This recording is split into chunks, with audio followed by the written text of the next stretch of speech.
Dans ton monde, c'est quoi le plus dangereux? Une machine qui se trompe ou des humains qui croient qu'ils ne se trompent jamais? Un entrepreneur français super successful que j'ai pitché qui m'a dit « Bruno, t'as l'air d'être un garçon smart, pourquoi tu t'es foutu dans un truc comme ça ?» Moi, il m'est arrivé des moments où on était le 27, le 28, je savais même pas comment on allait payer les gens. Avec tout ce que vous avez pu créer avec X, est-ce qu'aujourd'hui t'es fier de toi? Et là, il m'a dit « Franchement, t'es trop fort. Tu viens de m'expliquer que ce que je fais, c'est de la merde. Tu m'as dit que mes enfants, ils allaient pas faire de moi. Et tu m'as dit que j'allais pas faire... je gagne pas d'argent, quoi, tu vois.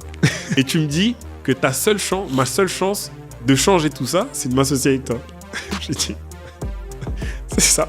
Avoir la confiance d'investisseurs pour aujourd'hui à peu près 12 millions d'euros, avoir des clients internationaux, tu vois, en Europe, aux États-Unis, en France, ou des grandes entreprises, je sais pas, en France comme la RATP, Renault, etc. Et bah tu te dis, mais en fait, t'as toute ta place. Parce qu'en fait, à la fin, une machine, tu peux l'éteindre. Un être humain, la seule manière de l'éteindre, c'est de le tuer. Donc, En orbite. S'élever et apprendre pour faire la différence. Bienvenue dans cet épisode de En orbite, le podcast de OVNI Media, le podcast pour prendre du recul, s'élever et discuter de ce qui fait vraiment la différence. Tout d'abord, je tiens à m'excuser pour la voix, vous entendez, je suis un peu malade, la maladie m'a eu, mais en tout cas on continue à tourner, donc voilà, si jamais ça vous perturbe pendant l'épisode, c'est normal. En tout cas, je vais me rétablir. Mais aujourd'hui, on reçoit surtout un entrepreneur qui s'attaque à un problème hyper simple mais invisible, c'est le surplus de données dans tous les logiciels autonomes. Leur idée, elle est hyper simple, de tout enregistrer tout le temps et de le mettre dans le cloud et de perdre beaucoup de temps, et ils enregistrent uniquement ce qui est important au bon moment. Bref, il est vraiment en train de créer un petit bijou technologique et il l'exporte en France, mais aussi en Europe et aux US. C'est un vrai plaisir pour moi de l'avoir eu aujourd'hui. Vous verrez, il a une histoire vraiment atypique. Il a fait aussi beaucoup de basket, etc. Donc c'était vraiment un kiff. J'espère que cet épisode vous plaira. En tout cas, moi j'ai adoré le tourner et je vous dis à bientôt. Et j'arrive pas à savoir, j'ai l'impression de t'avoir entendu le dire dans une interview. Ou peut-être que c'est moi qui me suis créé ce truc parce que t'es grand. T'as fait du basket dans ta vie? j'ai fait du basket. Ouais, t'as fait du basket. J'ai fait du basket sérieusement en plus. Ouais, très bien. Il me semblait l'avoir entendu dans une interview, mais je me suis dit, j'ai pas envie de faire le fou à dire ouais, t'as été basketteur bien. Et que tu me dises, non. Je me suis dit, bon, quand même, ouais, tu veux nous en parler un peu ou pas? Bien sûr. Vas-y, je t'en prie, raconte un peu. Écoute, donc moi j'ai commencé le basket, j'avais 6 ans. Ouais. Et si tu m'avais vu à 6 ans, tu te serais pas dit que je ferais cette taille-là. Okay. Je faisais la même taille Normal, que tout le monde à 6 ans, tu vois. Et j'étais le seul de mes frères et sœurs, donc j'ai 4 frères. J'avais 3 frères qui étaient plus âgés, il y en a un qui n'était pas encore né, qui eux faisaient tous du foot.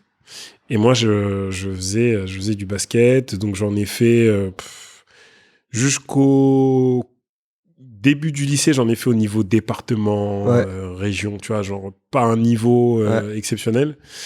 Et un jour, on m'a proposé de faire une détection. Et la détection s'est bien passée et au final, j'ai intégré un club en championnat de France. C'était quoi le club? Roanne. Ok. Donc, c'est à côté de 42, Lyon, ouais. C'est vrai. Ouais, bah, je suis lyonnais, donc. Je suis lyonnais. Ok. Bah, tu dois bien connaître Roanne. Ouais, carrément. Bah, trop bien. Et du coup, ça a donné quoi un peu? T'as fait une petite carrière? Donc après, je suis rentré dans le centre de formation de Roanne. Ouais. Et donc c'est un autre niveau parce que moi, j'étais à cheval sur les cadets France et ce qu'on appelle les espoirs. Donc les espoirs, c'est entre 18 et 21 ans. Ouais. Et les cadets, c'est entre 15 et 18 ans, je crois. Et donc, tu jouais sur les deux niveaux. Et ce qui est bien, c'est que tu jouais contre les meilleurs joueurs de ta génération, quoi. Donc, ça te permet déjà, de te faire des potes, tu vois, qui derrière, moi, il y en a qui sont devenus pros, qui sont partis jouer en NBA. Et T'as qui est parti? Parce que je connais vite fait. À tout moment, je peux connaître. Mais... Non, je connais bien Franck Ntilikina, Evan Fournier, tu vois, genre des... Ok, très cool. Et donc ouais, sauf que le truc, c'est que à partir de, tu sais, 18-19 ans, c'est partout pareil dans le sport. Hein. C'est soit c'est obvious que tu vas devenir professionnel parce que t'es dans la bonne dynamique, que tu joues, tu vois, t'as encore grave du potentiel. Soit, les circonstances font que c'est pas obvious parce que tu cires le banc. Quand je dis tu cires le banc, c'est pas avec les jeunes, hein, mais c'est avec les pros, par exemple. Et que t'es pas dans un club où les gens ils veulent forcément te donner ta chance, en fait. Et donc, c'est là où moi, j'ai décidé de me reconcentrer sur les études. Mais si tu regardes tous les mecs qui ont joué en NBA et qui ont duré en NBA, hein, pas ceux qui ont fait des passages éclairs, ils ont tous eu un parent sportif professionnel. Ouais. Tu vois, Evan, je crois, son père faisait du judo ou du karaté, un truc comme ça. Rudy Gobert, basket. Tony Parker, basket. Parce que c'est un truc Boris Dio, sa mère, elle était capitaine de l'équipe de France de basket. C'est du mindset, tu penses? C'est un truc... Parce que c'est ce que c'est vraiment dans le sang. Je sais pas, tu vois, mais... Tu sais, c'est con, mais il y a la théorie de la reproduction des élites. En fait, elle s'applique un peu partout. Hein. Ouais. Si tu regardes, c'est pareil. Aujourd'hui, les jeunes prospects qui sont grave en vue à NBA, c'est aussi des enfants de joueurs NBA. Tu vois, le plus connu, c'est le fils de LeBron James. Mais tu vois, là, à l'université, il y a le fils de Carmelo Anthony. Enfin, tu vois, c'est naturel parce qu'en fait, tu vois, tu sais, quand t'es enfant, la chose que tu fais le plus, c'est imiter tes parents. Tu vois, par exemple, moi, mon fils, il a 3 ans et demi. Quand je me brosse les dents, il se brosse les dents avec moi et il se brosse les dents comme moi. Tu vois, il essaye de faire pareil avec sa petite brosse à dents électrique, tu vois. Et donc, dans le sport, c'est un peu pareil, tu vois. T'es sur la route avec ton père ou ta mère. Tu vas voir les matchs, donc à la mi-temps, tu prends la balle, tu vas shooter. Tu le vois s'entraîner. Tu vois l'éthique, tu vois les trucs, etc. Moi, personnellement, j'étais pas mauvais, tu vois, j'ai le bon physique, j'ai le bon mindset, mais chez moi, personne savait tout ce qu'il fallait faire en dehors du terrain pour être un sportif accompli. Et derrière, il y a l'hygiène de vie, il y a le repos, il y a la nutrition et il y a aussi la préparation mentale. Ça, c'est un truc, aujourd'hui, tous les sportifs qui performent le mieux, les Djokovic, les LeBron James, les Lewis Hamilton, ils ont tous un préparateur mental. Parce qu'en fait, se mettre dans des conditions de performance extrême, ça demande une concentration. Ouais, c'est pas inné. Ça vient pas juste. En gros, quand tu es sur ta grille de départ en Formule 1, tu te dis pas juste allez, ça y est, c'est parti et c'est parti. Ça se travaille, c'est sensoriel, c'est mécanique. Et donc, tu as besoin de professionnels pour ça. Et donc, moi, tu vois, par exemple, pour moi, je m'entraînais. Bon, fallait juste manger pour se nourrir. Et puis le week-end, il fallait aller au match, quoi. Donc, il n'y avait pas forcément je me mettais pas dans une préparation physique mentale qui faisait que j'étais prêt à encaisser. Tu vois, par exemple, quand tu as une mauvaise soirée où tes shoots, ils rentrent pas. Je sais pas pourquoi, t'es pas dans le rythme. Bah, tu vois, c'est là où avoir tous ces plus, d'être préparé mentalement, te dire qu'en fait, tu vois, par exemple, Kobe Bryant, il disait, moi, j'ai pas les gens ils me disent, ouais, mais pourquoi tu shootes même quand tu rates? Il dit, non, mais en fait, moi, quand je shoot, après, que je le marque ou pas, j'efface de mon cerveau. Ce qui fait que le shoot suivant, il n'est pas affecté par est-ce que j'ai réussi le précédent ou pas. Tous les shoots que je prends, c'est des nouveaux shoots. Et donc, quand par exemple, je fais un 5 sur 30 au shoot, les gens, ils se disent, mais il est fou, il en a pas marre de rater. Et en fait, moi, ils n'ont pas compris que j'ai pris 30 nouveaux shoots. Et qu'il n'y a pas 25 shoots ratés, tu vois. Mais ce qui est hyper drôle, c'est que, en vrai, de tout ce que tu dis, je pense qu'on peut absolument faire le parallèle en fait avec l'entrepreneuriat. Et c'est le vrai sujet que j'ai. J'ai reçu beaucoup d'entrepreneurs qui soit faisaient du sport, soit étaient liés au monde du sport. Ouais. À chaque fois, le parallèle, il est évident. Tu vois. C'est la même chose. Hein. En fait, l'entrepreneuriat, par rapport à du business classique, c'est un projet. Donc, quand tu es sportif, le projet, c'est toi, quoi. Tu vois. C'est un projet que tu dois commencer de zéro avec des connaissances limitées sur ce qui va se passer ou sur la projection. Parce qu'en fait, quand tu rejoins une entreprise, il y a déjà un business plan, il y a déjà un produit qui a été fait, il y a déjà un historique. Quand tu lances ta boîte, il n'y a pas d'historique. Ouais.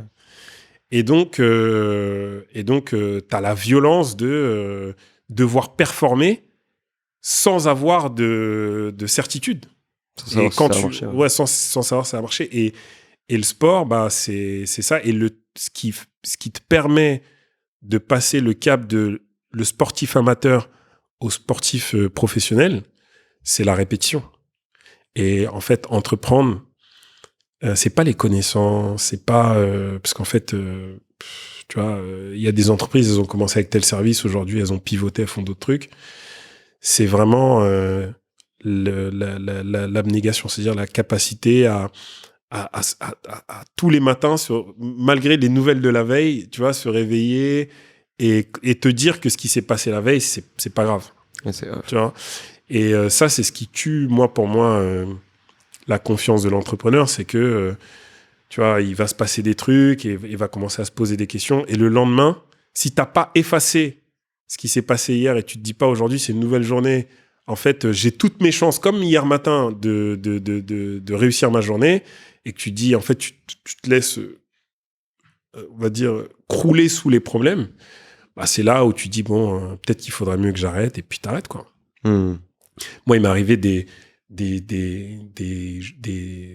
moments où on était le 27, le 28, je savais même pas comment on allait payer les gens. Hop, je vous arrête une seconde parce que dans En Orbite, on parle souvent de vision, de croissance, mais on parle jamais du truc qui prend le plus de temps pour un entrepreneur, c'est la paperasse. Parce que perso, je suis convaincu d'un truc, c'est qu'on ne devient pas entrepreneur pour faire de la paperasse et de la compta, on le devient surtout pour faire son métier. Et donc c'est pour ça que je vais vous parler d'un outil que j'adore, c'est Time. Time, c'est un logiciel de facturation électronique simple et 100% gratuit, mais surtout, ils sont absolument conformes pour la nouvelle réforme de facturation électronique qui arrive. Et ce que j'adore, c'est que tu peux l'utiliser de plusieurs façons. Soit juste pour la plateforme agréée pour recevoir tes factures électroniques tout en restant conforme, soit tu prends leur outil de devis plus facture 100% gratuit pour tout centraliser. Bref, t'as vraiment un côté tout en un qui est hyper cool avec de la facture fournisseur, du suivi, de la trésorerie, t'as même un compte pro intégré. Bref, ça permet de me libérer d'un des trucs les plus chiants pour moi, c'est vraiment la charge mentale. Ils sont 100% français, si vous savez depuis le temps que vous me suivez à quel point je donne du crédit à tout ce qui est beau et intuitif, bah pour le coup c'est vraiment le cas ici. Et visiblement ça plaît parce qu'ils sont à plus de 4,8 sur 5 sur 3600 avis. Je te mets le lien en description, tu peux commencer gratuitement et si tu veux tester leurs offres Start et Business, on te met 2 mois d'essai gratuit offert comme ça tranquillement. Bon, voilà, je te laisse avec ton épisode, il est génial. À bientôt.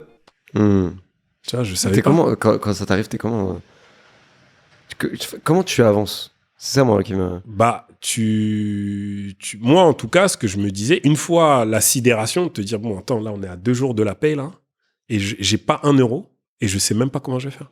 Mais je dois trouver une solution. Et en fait, une fois que tu as passé l'étape de la sidération, bah, tu te dis, c'est quoi les options? Bah, option numéro 1, c'est aller voir tous les salariés et leur dire, en fait, ce mois-ci, je vais pas vous payer à l'heure. Deuxième option, ce mois-ci, j'ai des difficultés à vous payer, donc je vous donnerai de la visibilité dans 1 semaine.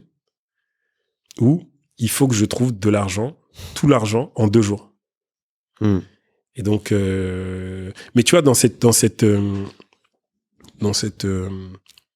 configuration-là, la plupart des gens, ils se disent, je vais pas y arriver. Ouais, mais ça semble pas impossible, c'est vrai. Tu vois, ils vont se dire, c'est mort. Parce qu'en fait, ils le voient vraiment comme un cliff, tu vois, ils le voient vraiment comme je suis au bord du gouffre, et en fait, je peux que tomber et mourir, quoi. Genre, le jeu va s'arrêter. Ils se disent pas, il faut prendre son courage à 2 mains et aller l'expliquer aux salariés. Tu vois, ce qui déjà redescend la pression. Alors, il y en a qui vont dire, je comprends pas, les trucs, etc. Mais si tout le mois, tu as essayé de les entraîner, tu as essayé de les encourager, tu les as félicités, tu les as poussés, etc. Et tu leur dis, on est dans une position compliquée, on va essayer de trouver des solutions, etc. Moi, il y a déjà des salariés où j'ai fait ça, ils m'ont dit, c'est pas grave, s'il y a moyen de payer les autres, faites-le. Moi, tu peux me payer le 15 du mois, j'ai de l'argent de côté. Tu vois, ça, c'est beau, c'est de la confiance. Voilà, mais pour ça, il faut avoir le courage d'y aller. Tu peux pas le savoir si tu le fais pas.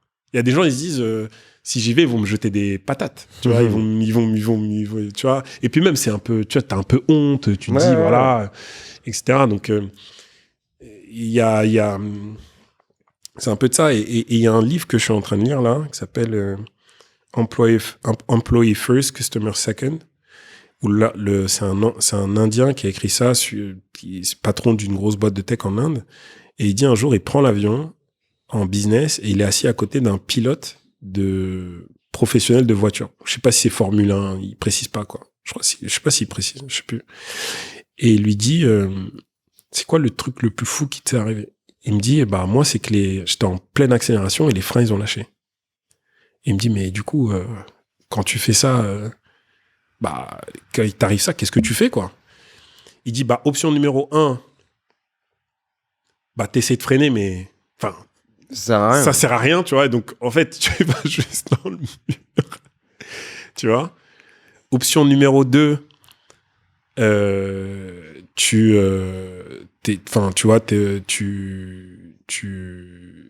essayes d'éviter, tu vois, ralentir, de voir en fait si tu peux éviter les gens, les trucs, etc. Mais franchement, le mec qui est derrière toi, il sait pas que tes freins ont lâché. Donc voilà. Option numéro 3, tu réaccélères encore plus fort. C'est-à-dire que si tu peux, hein, tu accélères pour essayer de trouver le moment le plus optimal pour sortir. Tu vois ce que je veux dire ? Et après, tu décélères en levant avec le frein moteur, quoi. Mais la plupart des gens, en fait, quand ils sont pas préparés, ils vont dans le mur, quoi. Bah, ils essayent, ils disent le frein marche pas, mais ils essayent de freiner, quoi. Ouais. Tu vois, alors que le frein ne marche pas. Tu vois ? Et donc, c'est pareil en entreprise. Si tu peux pas payer tes salariés, bah, te dire que tu peux pas les payer, Ouais, te la monter sur toi. Ça va rien changer, quoi. Ouais. Tu vois ce que je veux dire ? Donc, à un moment donné, il faut prendre son courage et la comparaison que je fais avec accélérer le plus fort, c'est prendre son courage et aller voir SARL et leur dire, en fait, c'est double down sur le truc en disant, on va pas pouvoir le faire. Et ça se trouve, c'est eux qui vont te trouver des solutions. C'est eux qui vont te dire, écoute, comme je t'ai dit, moi, pas besoin de me payer, tu peux payer un tel. Tu vois. Bruno, on a un peu avancé et tout, c'est trop cool. J'ai trop aimé ce qu'on s'est dit, c'est pour ça que j'ai continué. En général, je pose une question d'entrée aux invités, donc je vais pas y déroger. Je vais te la poser aussi. Cette question est, si toi tu sortais de ton corps, tu te voyais à la troisième personne, comment est-ce que tu te décrirais ? Très bonne question. Très bonne question parce que c'est assez difficile en fait de prendre du recul sur soi-même. Ouais. C'est un exercice pas facile. T'essaies de gagner du temps pour trouver des réponses. Non, mais oui, et deux, c'est vraiment un exercice pas facile parce que. Mais moi, ce que je dirais sur moi, c'est que après 15 ans d'entrepreneuriat, déjà, je pense que j'ai travaillé et j'ai accepté ce que je suis devenu. Voilà. Et donc, je pense que je suis vraiment la personne ambitieuse que j'ai toujours voulu être. 2, je pense que je suis quelqu'un d'assez humble parce qu'en fait, moi, j'ai aucun mal à dire je sais pas. Tu vois, moi, mes salariés, des fois, ils viennent me dire des trucs, je dis, bah écoute, franchement, je sais pas. C'est la meilleure réponse quand tu sais pas. Tu vas pas y chercher, donc essaie d'avoir beaucoup d'humilité, que ça soit dans les bons moments comme dans les moins bons moments. Et c'est ne jamais lâcher, quoi. Tu vois, je pense que ça paraît un peu bateau de dire ça, on dit ne pas lâcher, mais moi, en 15 ans d'entrepreneuriat, j'ai vu beaucoup de gens commencer et beaucoup de gens arrêter. Et moi, j'y suis toujours. Parce que t'as pas arrêté. Parce que t'as pas arrêté. Et en fait, ne pas arrêter, c'est pas si évident que ça. Il faut une vraie force. Tu vois, et donc, voilà, je pense que j'ai réussi en tout cas à acquérir ça parce que l'ambition, l'humilité et voilà, être consistant, voilà, je pense que c'est des choses qui me définissent bien. Tout ce qui est l'intelligence émotionnelle, business et tout, etc. Franchement, il y a toujours quelqu'un de plus intelligent que toi et tu devrais embaucher des gens toujours plus intelligents que toi. Donc, en fait, oui, mais ça n'a pas vraiment de valeur de dire que tu penses que t'es smart, tu vois. Avec tous les entrepreneurs que j'ai reçus, les 3/4 disent qu'en fait, l'intelligence... je sais pas combien d'entrepreneurs qui réussissent alors que ils sont pas intelligents selon les codes qui sont admis, tu vois. Mais au final, ils cartonnent. Donc, ouais. Moi, j'aimerais bien savoir, tu m'as parlé un peu de ce moment où tu arrêtes le basket et tu retournes dans les études. Ouais. Aujourd'hui, tu as monté X, qui est une boîte dans la tech, dans la robotique. Comment est-ce que tu fais ce grand pont entre ce passé de sportif à arriver dans les études, à créer une boîte comme ça? En fait, tout ça a toujours été... En fait, il y a toujours eu des déclics. Des déclics. Moi, je voulais être basketteur parce que, en fait, dans les les modèles de réussite que j'avais, il y avait que des sportifs. Ouais. Tu vois, des modèles de réussite qui me ressemblaient, etc. Donc, quand t'es enfant, à un moment donné, tu veux juste être comme les gens qui te ressemblent. Et donc, moi, mes héros, c'était Michael Jordan, LeBron James, tu vois. Et donc, on va dire que ça a été, tu vois, toutes les cassettes de championnat que les Bulls, ils ont gagné, qui ont eu ce déclic pour moi, que je regardais en boucle quand j'étais petit. Ensuite... Quelle année la préférée des Bulls pour toi? Après, faut pas que je lance comme ça, après on va parler de que de basket, mais vas-y. Je dirais... Moi, j'ai pas d'année, mais je pense que le premier three-peat, il est très, très fort. Même le premier est fort parce qu'en fait, le gars se fait laminer par Détroit, je crois, les 2 années précédentes. Ouais. Et là, tu vois... bon, après, il récupère quand même Dennis Rodman, tu vois, donc ça l'aide. Parce qu'il l'avait pas quand il se faisait battre par les Pistons. Le fait de le récupérer, ça a changé, mais tu vois, le fait de la revanche, tu vois, moi je trouve que c'est quand même quelque chose d'assez beau, quoi, tu vois, de se dire que voilà, on t'a mis à genoux et tu t'es relevé et t'as gagné, quoi. Tu vois. Bah, regardez The Last Dance. Ouais. Si jamais vous l'avez pas vu, c'est très bien. C'est ça. Bon, bref, pardon, je t'ai coupé. Voilà. Et donc il y a eu ça. Ensuite, moi, le deuxième déclic que j'ai eu, ça a été un reportage sur Bernard Arnault, qui s'appelle L'enfance est un destin. Donc ça, L'enfance est un destin, c'est une citation de Rilke. Et en fait, quand je regarde le reportage, tu sais, généralement, les reportages sur les grandes fortunes, les grands industriels, c'est souvent des reportages où ils prennent des gens qui commentent ou qui ont participé au succès, mais c'est rarement, tu vois, le grand patron qui arrive, qui parle, etc. En tout cas, en France, c'est assez rare. Et là, c'était la première fois que je voyais un reportage où, en fait, il y avait une vraie introspection du principal intéressé, donc de Bernard Arnault. Et dans ce reportage-là, il allait à Roubaix, là où il a grandi, dans la maison de ses grands-parents, de ses parents, dans les bureaux de l'entreprise familiale. Et il expliquait, et il est dans sa chambre d'enfant, il dit, voilà, c'est là que j'ai révisé les concours de Polytechnique, etc. À grande surprise des gens, j'ai raté mon premier concours d'entrée à Polytechnique, tu vois, donc c'est pas... Voilà. Et du coup, j'ai dû le repasser, etc. Et j'ai fait toute mon enfance dans le public. Tu vois, j'ai pas été dans le privé, quoi. Et à un moment donné, il va dans son école, je crois que c'était une école, son collège ou son lycée, je crois. Et il tombe sur un petit comme ça, qui court pour aller en cours. Et il lui dit, ouais, vous êtes qui? Et le mec, il dit, je m'appelle Arnaud, je suis entrepreneur et tout. J'étais à l'école ici il y a très longtemps et tout. Et il lui dit, toi, tu veux faire quoi dans la vie? Il dit, je sais pas, moi, j'aimerais bien être plombier ou électricien, un truc comme ça. Et tu vois, il lui dit, écoute, si tu travailles, tu pourras devenir ce que tu veux, quoi, tu vois. Et en fait, quand je vois ce truc-là, je me dis, bon, des gens qui sont issus de familles d'entrepreneurs en province, il y en a plein, tu vois, que ça soit dans la métallurgie, dans l'automobile, tu vois, des gens qui sont issus de familles qui ont des concessionnaires auto, il y en a plein. Ouais. Mais il n'y a pas d'héritiers, par exemple, de fils de concessionnaires auto qui sont devenus première fortune, un des hommes les plus puissants du monde, etc. Et en fait, je me suis dit, quand il était né, c'était pas écrit que ça allait être ça. À la différence d'un Arnaud Lagardère où son père, c'était quand même le fondateur de Airbus, ADS, enfin, tu vois, ces grands groupes-là, qui étaient déjà milliardaires. Et quand ton père est milliardaire, c'est un peu écrit que tu vas être milliardaire. Il faut vraiment être nul pour rater le truc, tu vois. Donc, moi, je me suis dit, putain, c'était pas écrit pour Bernard Arnault.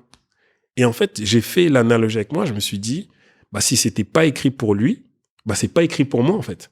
Je dis pas que je vais finir comme lui avec 200 milliards, je le souhaite, mais... etc. Mais en fait, j'ai vraiment la leçon que j'en ai tirée, c'est que je me suis dit, en fait, le mec, on le voit comme ça et on se dit, en gros, il a fait Polytechnique, donc on prend quelques événements de son histoire. Et on se dit, c'était sûr, le mec, il a fait Polytechnique, il a des parents entrepreneurs et tout, etc. Mais quand tu regardes la vraie histoire, ses parents, ils avaient une entreprise de BTP, en plus de promotion immobilière. Comme, j'ai pas envie de dire plein de gens, mais Il y a plein de gens qui sont issus de familles Oui. entrepreneurs qui ne deviennent pas Bernard Arnault. Exactement. Et donc, je me suis dit ça, et c'est la première fois que j'ai eu un modèle différent Que de les sportifs. Michael Jordan ou de trucs, etc. Et je me suis dit, bah, en fait, Bernard Arnault, c'est mon Michael Jordan du business, en fait. Et du coup, même s'il me ressemble pas, bah, en fait, comme c'était pas écrit pour lui, bah, c'est pas écrit pour moi. Donc, en fait, je vais tout faire. Et ça m'a vraiment dédramatisé la fin du basket. Tu sais, quand tout le monde, quand t'as 18, 19 ans et que tout le monde te dit, non, mais attends, c'est quand que tu deviens pro, etc.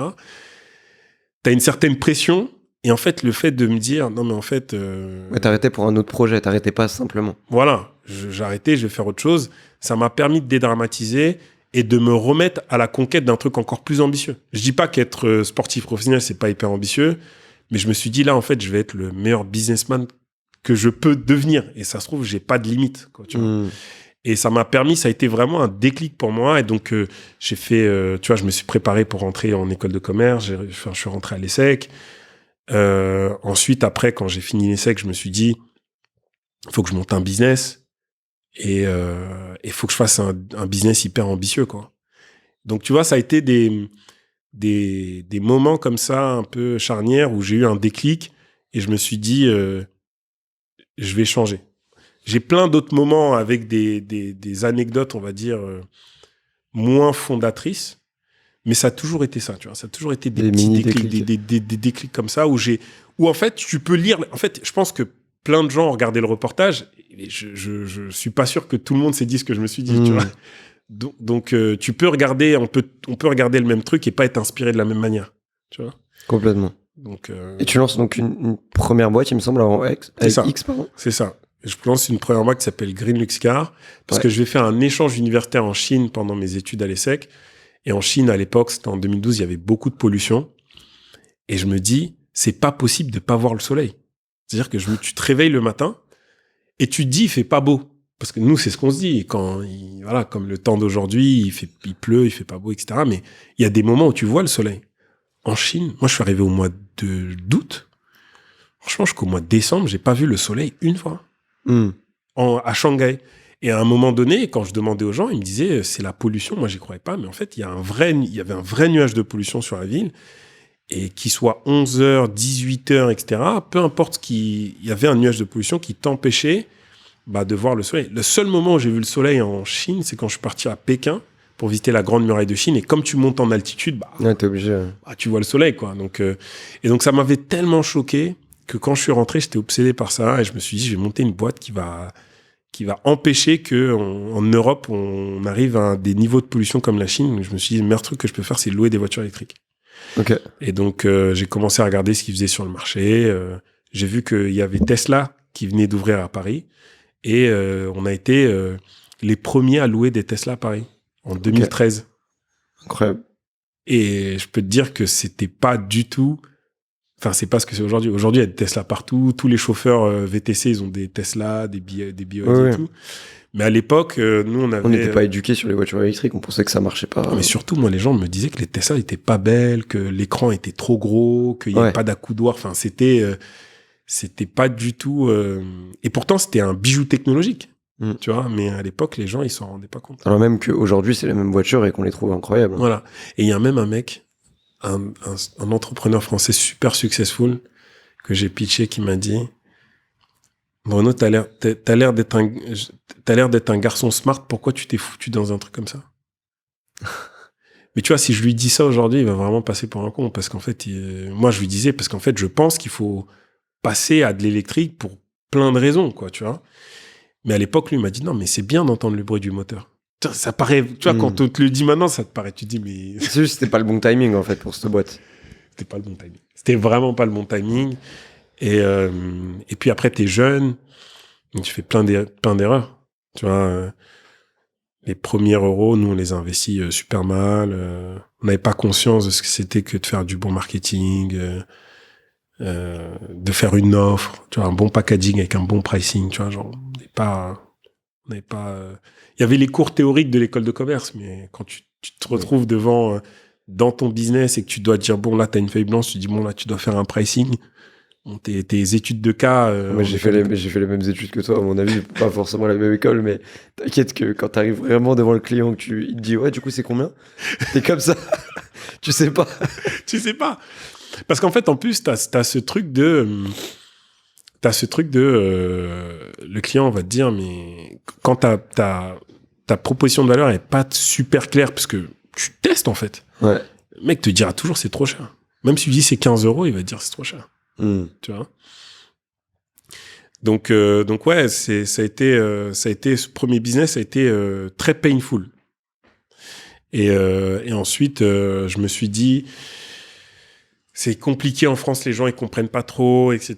Et j'avais ce côté, les Américains, ils comprennent tout et tout. Donc, en 2015, je me dis, je vais lever de l'argent avec Friends and Family, donc de la love money. Et je me dis que je vais aller aux États-Unis. Donc, je vais aux États-Unis. Et franchement, c'est pas du tout ce que... Il n'y a pas d'American Dream pour toi? Non, pas du tout. Parce qu'en fait, tu sais, tu t'arrives aux États-Unis avec tous les clichés que tu vois au cinéma ou dans les chansons, etc. Tu vas où aux États-Unis? À San Francisco. Et moi, je pars d'un écosystème où les licornes françaises, c'est Blablacar et vente privée. On n'est pas encore dans les trucs de Sorar, de Mistral, tu vois. Pas les gros steaks. On n'a pas 30 licornes, on en a 2. Et c'est un truc de covoiturage et une vente, une plateforme une marketplace de vente en ligne, quoi. Tu vois, c'est pas non plus la tech qui casse la baraque, quoi, tu vois. Sauf que quand tu arrives aux US, moi, j'étais dans un incubateur. T'avais même pas besoin de regarder les Facebook, les Airbnb, les Uber, les trucs comme ça. Moi, dans mon incubateur où j'étais, t'avais des mecs qui avaient déjà revendu leur boîte 300, 400 millions, quoi. Ils ont été à 2e, 3e boîte, ils avaient 25 ans. Ouais. Genre, tu dirais, c'est cliché, mais c'est vraiment l'expérience que j'ai eue, quoi. Et donc là, tu te rends compte que c'est pas le même game. C'est pas tu vas à Station F, tu fais ton petit programme et tout. Là-bas, c'est serious business, en fait. Tu vois, les gens, tu vois, quand ils font des BP à 5 ans, ils font 100 millions de CA. Tu vois, ils sont ambitieux. Tu vois, je veux dire. Ouais. Donc moi, j'arrive là-bas et j'ai pas les bons réflexes, j'ai pas le bon mindset, je comprends pas comment ça marche, je connais pas la dynamique des relations, j'ai pas le réseau. Donc en fait, le truc de les Américains ils comprennent, en fait, je suis à côté de la plaque. Tu vois. Et maintenant, c'est un peu différent parce que tu as du contenu en ligne. Maintenant, on est dans une société où il y a beaucoup plus de contenu, il y a du podcast, donc on peut s'éduquer. Avant de prendre l'avion, tu peux écouter 3-4 podcasts et tout, etc. Mais à l'époque, c'était pas encore la norme, quoi. Comme ça, ouais. Et donc, moi, ce que je me dis, c'est bon, Bruno, ça va pas le faire. Tu vois, genre, en gros, tous les plans où tu dis, tu vas envoyer des snaps aux gens en France, ça va leur dire que tu es en train de tout casser, ça va pas le faire. Donc là, you gotta make the most of it, quoi. Tu dois faire en sorte que ce voyage, ces 2 ans que tu passes aux US, il te soit le plus utile possible. Et là, j'ai vraiment été, comme quand j'étais au basket, en fait, en mode très, je veux apprendre. Donc, tous les gens que je croisais, je leur disais, est-ce qu'on peut pas aller faire un lunch? Est-ce que tu peux pas m'inviter? Est-ce que tu peux pas m'expliquer? Et il me disait, ouais, mais t'es un founder, non? T'as pas un produit à vendre? Je dis, non, on s'en fout de ce que j'ai à vendre. Moi, je veux savoir comment toi tu fais, tu vois. Parce que l'illusion, ça aurait été de dire, vas-y, tu sais quoi, faut que je vende mon truc. Mais je sais pas le vendre. Ouais. Donc, avec plein d'itérations, j'aurais peut-être réussi à un moment donné à craquer un truc, mais moi, ce que je voulais, c'était l'histoire vraiment où ça passe de 0 à 100, quoi. Pas le truc où ça passe de 0 à 10, quoi. Donc, je me suis dit, le meilleur truc que je peux faire, c'est apprendre, tu vois. Et donc, j'ai rencontré des gens qui peut-être ont été touchés par le fait que j'avais cette volonté sincère d'apprendre et qui ont vraiment passé beaucoup de temps avec moi. Tu vois, qui m'ont expliqué, qui m'ont introduit à des gens, ça. Etc. Et aujourd'hui, je suis toujours en contact avec certains. Et moi, ça m'a permis vraiment de comprendre. Je me suis dit, OK, en fait, pour faire une boîte qui marche, il faut déjà ça dans les fondations. Tu vois. Et X, tu le fais en rentrant à Paris? En rentrant à Paris, okay. C'est ça. Et donc, quand je rentre à Paris, il y a ce mélange de ce que j'ai appris et aussi ce que j'ai découvert. Moi, j'ai découvert... donc moi, je suis arrivé là-bas en 2016. J'ai découvert... aujourd'hui, on voit les Waymo aux US qui font le robot-taxi, là, à SF, à LA, tout ça. À l'époque, il n'y avait pas de service de robot-taxi, mais il y avait des milliers de voitures dans la Silicon Valley qui faisaient ce qu'on appelle la data collection, quoi. C'est-à-dire qu'il y avait des gros capteurs partout qui récupéraient de la donnée pour faire l'apprentissage de l'IA. Et donc, c'est là que j'ai vraiment découvert l'intelligence artificielle, tu vois. Mais l'intelligence artificielle embarquée dans les objets, dans les voitures, dans les drones, dans les trucs comme ça. Et je me suis dit, non, mais en fait, c'est ça le futur. C'est ça, tu vois, louer des voitures électriques, c'est bien, ça permet de se battre contre la pollution, mais tu vois, faire un véhicule autonome, c'est éviter les accidents, les embouteillages, c'est redéfinir ce que c'est que le parking dans une ville, les assurances, enfin, tu vois, l'impact, c'est sur ce qu'a représenté les voitures ces 100 dernières années. C'est pas juste, on change le moteur, quoi, tu vois. Et donc, je me dis, j'ai envie de rentrer dans ça, donc je rentre, je fais un espèce de deck où je remets un peu ce que j'ai compris sur c'est quoi les problématiques d'apprentissage d'une intelligence artificielle embarquée, notamment dans une voiture ou dans d'autres objets. Et je vais le pitcher à un fonds qui s'appelle Elaya. C'est un fonds de deep tech qui est assez successful.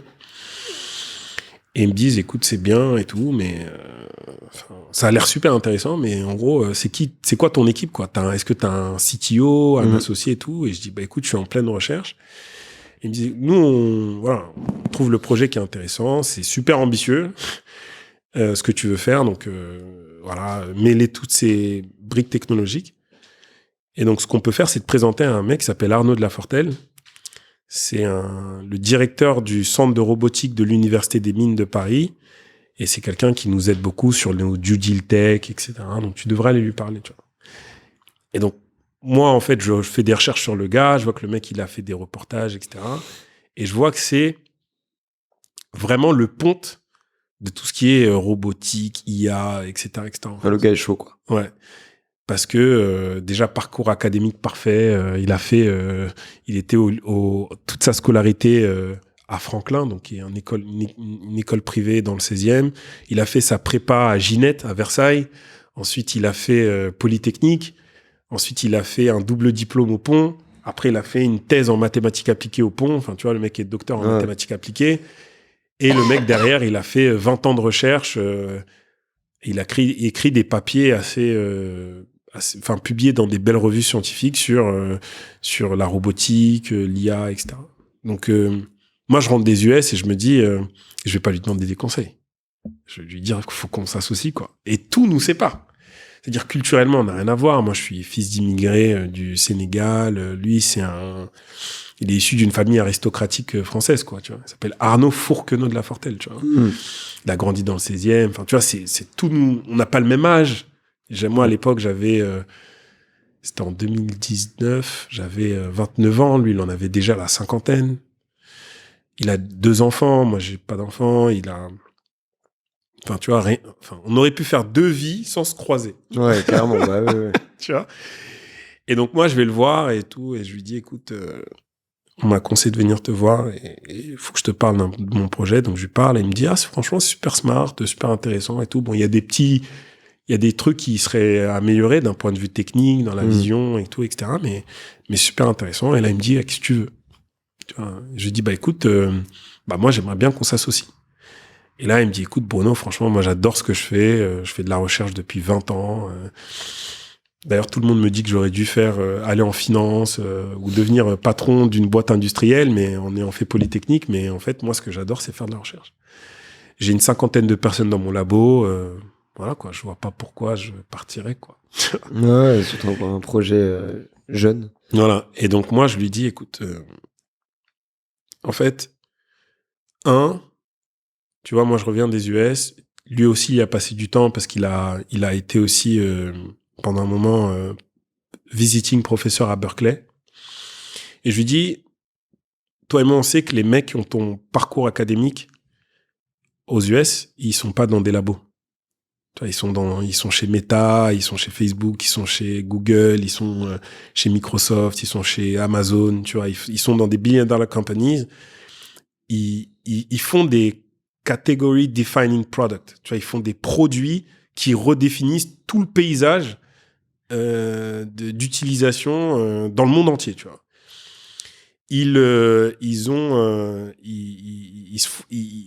Avec ça, ils ont un impact économique énorme.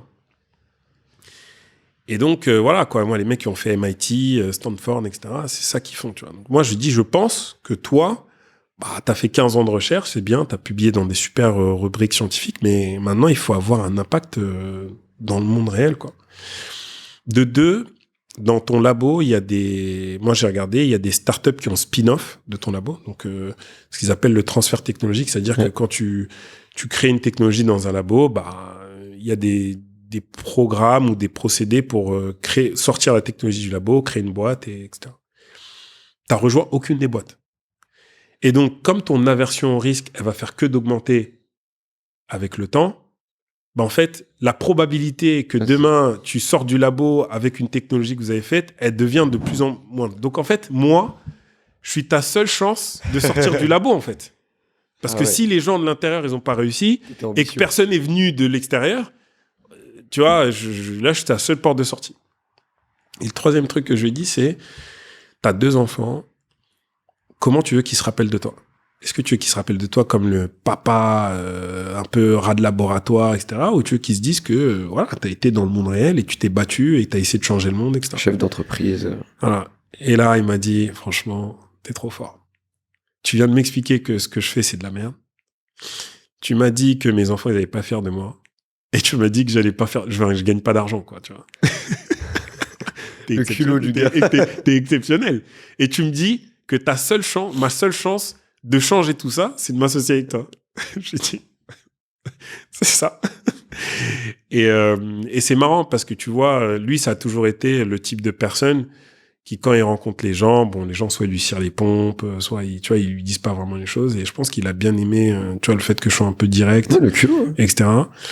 Et à la fin, il s'est dit, je lui ai dit, n'essaie pas de réfléchir à toutes les raisons pour lesquelles tu pourrais ne pas le faire, parce qu'en fait, tu en auras beaucoup, et tu pourrais, et ce serait juste de les utiliser pour dire non. Essaie de réfléchir à toutes les raisons pour lesquelles ce serait une bonne idée de le faire. Et tout ce que tu pourrais changer dans ton environnement. Et franchement, il a été bon, parce qu'il a réfléchi. Au bout de 2 semaines après, on s'est associés. Aujourd'hui, c'est toujours ton associé ? Ouais. Incroyable. Ouais. L'histoire est folle. Et j'aimerais juste, après je te laisserai continuer sur l'histoire, mais pour les gens, peut-être mettre un peu de contexte sur ce que vous faites et expliquer avec des mots simples la création que vous faites en fait avec X. Ouais, c'est ça. Donc moi, l'idée que je pitch à Arnaud, c'est aujourd'hui, il y a l'avènement d'un nouveau segment technologique qui est l'intelligence embarquée dans des objets. Et donc, ça va avoir un impact dans la vie de tous les jours pour, tu vois, les voitures, par exemple, mais aussi d'un point de vue industriel, parce que aujourd'hui, il y a des secteurs qui pâtissent de la pénurie de main-d'œuvre. Voilà, il y a des endroits, il y a des gens, ils veulent plus aller bosser, etc. Donc maintenant, on fait des entrepôts Amazon 100% robotisés, parce que, voilà, trier des paquets, c'est pas le job de rêve quand t'as 20 ans, quoi, tu vois. Et donc, voilà, il y a ces problématiques de pénurie de main-d'œuvre, il y a sécurité. Tu vois, aujourd'hui, il y a des métiers où c'est, tu vois, les fautes peuvent faire la mort, quoi, tu vois, quand t'es dans une mine, quand tu fais du BTP, etc.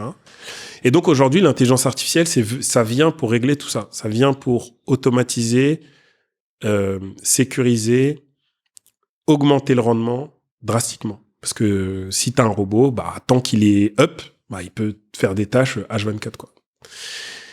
Et donc, la problématique par rapport à ça, c'est comment tu passes d'une technologie qui a été développée dans un labo, donc pas dans des conditions réelles, qui a beaucoup été simulée, à une technologie qui marche dans le monde réel et donc qui, du coup, doit faire face à des contraintes que tu ne peux pas rencontrer dans un labo.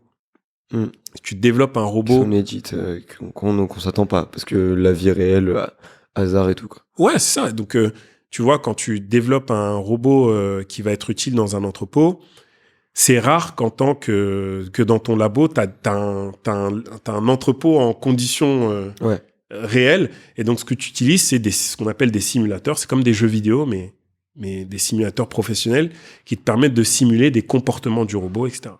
Sauf que quand tu transfères cette simulation-là dans la vie réelle, bah c'est con, mais les pixels du simulateur, c'est pas les mêmes pixels que la caméra dans la vie réelle. Tu vois ?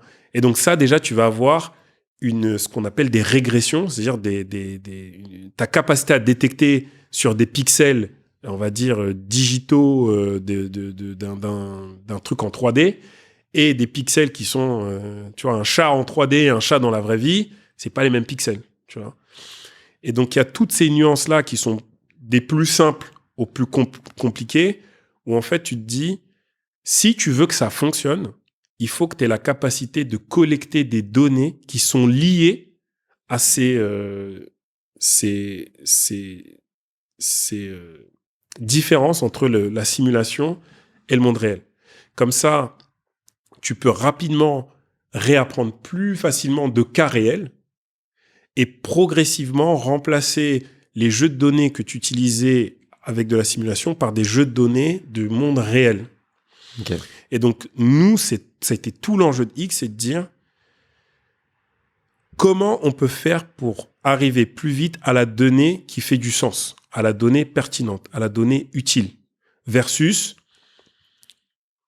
j'ai ces problématiques de transfert de la simulation au monde réel, et ce que je vais faire, c'est que je vais enregistrer toutes les données, et après, je vais les mettre dans le cloud, et ensuite, dans le cloud, je vais regarder ce qui m'intéresse, ce qui m'intéresse pas.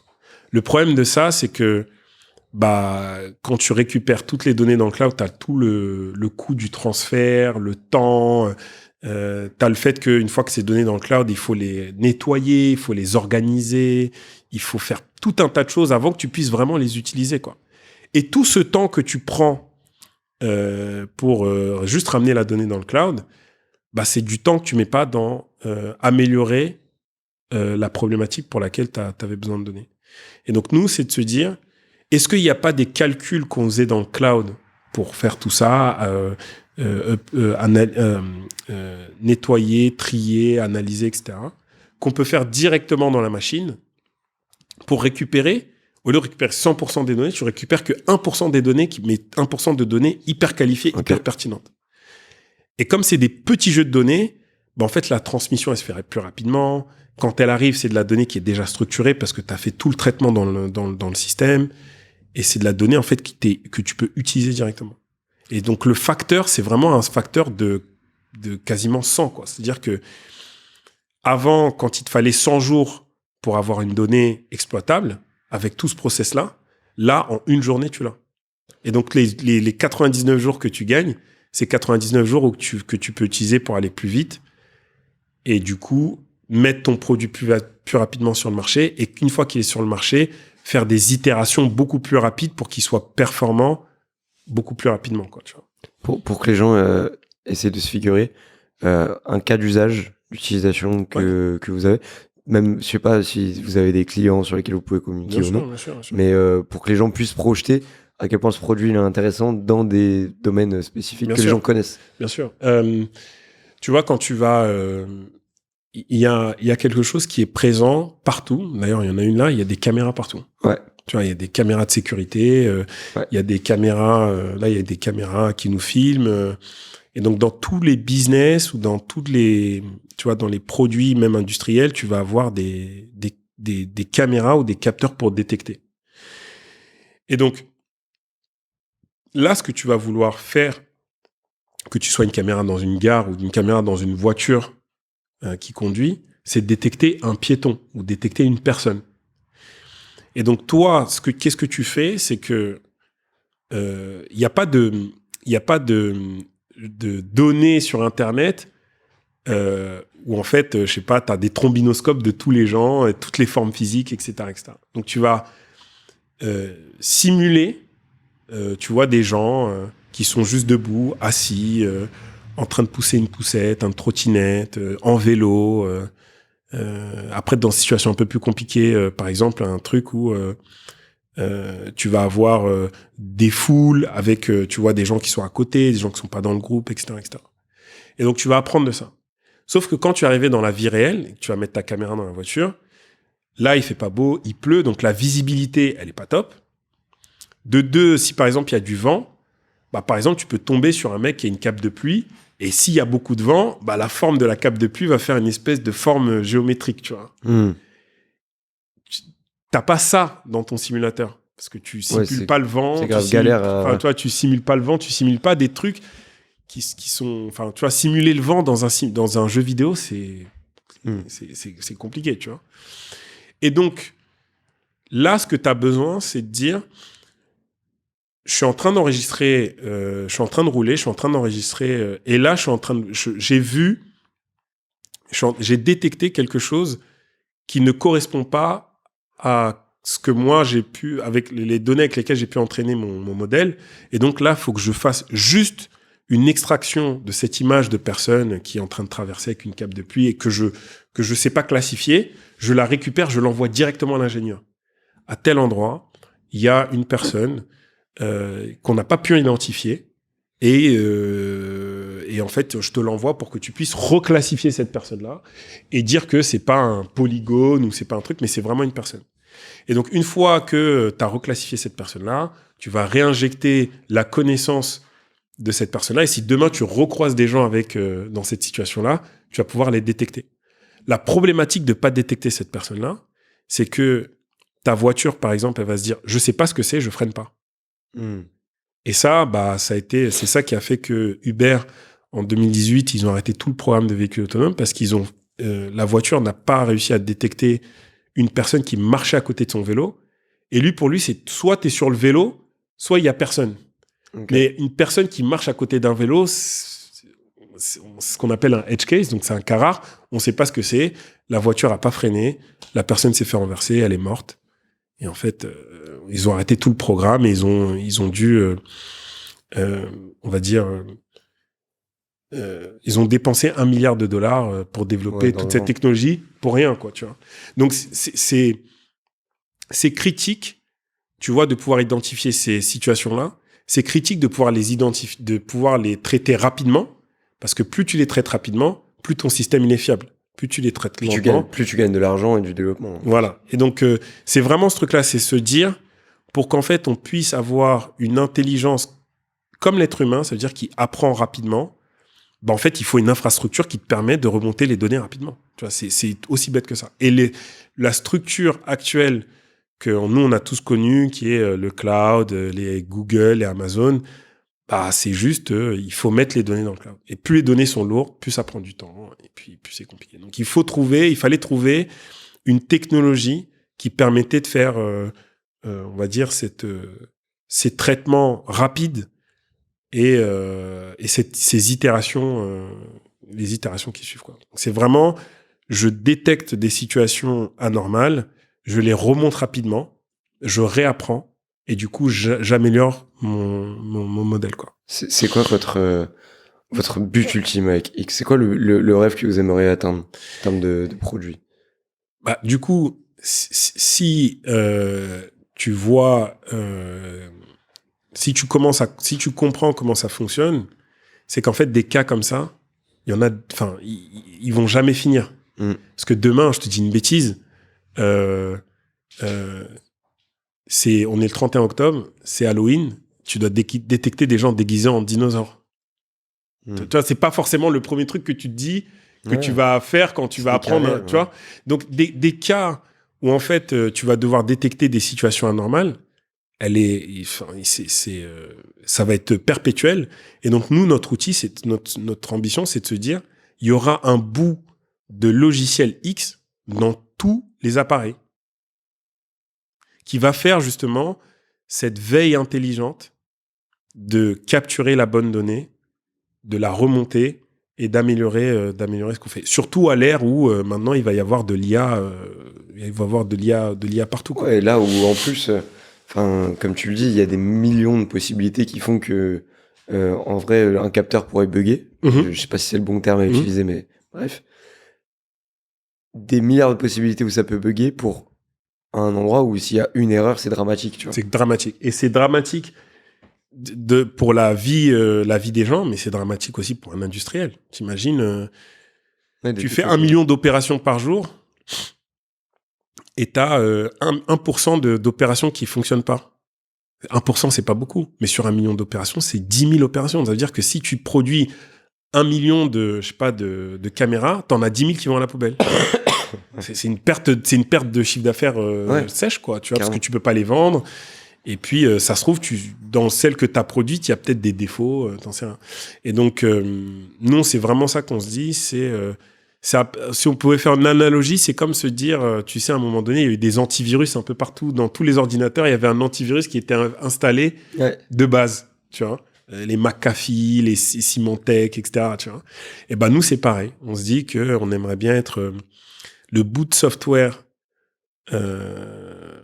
par défaut qui sera dans l'architecture de tous les objets intelligents et qui va permettre de faire cette boucle vertueuse de la donnée et remplacer ce qu'on connaît aujourd'hui qui est je dois tout mettre dans le cloud. Et en fait, aujourd'hui, il y a des boîtes qui peuvent même pas itérer parce qu'en fait, elles peuvent même pas envoyer leurs données dans le cloud.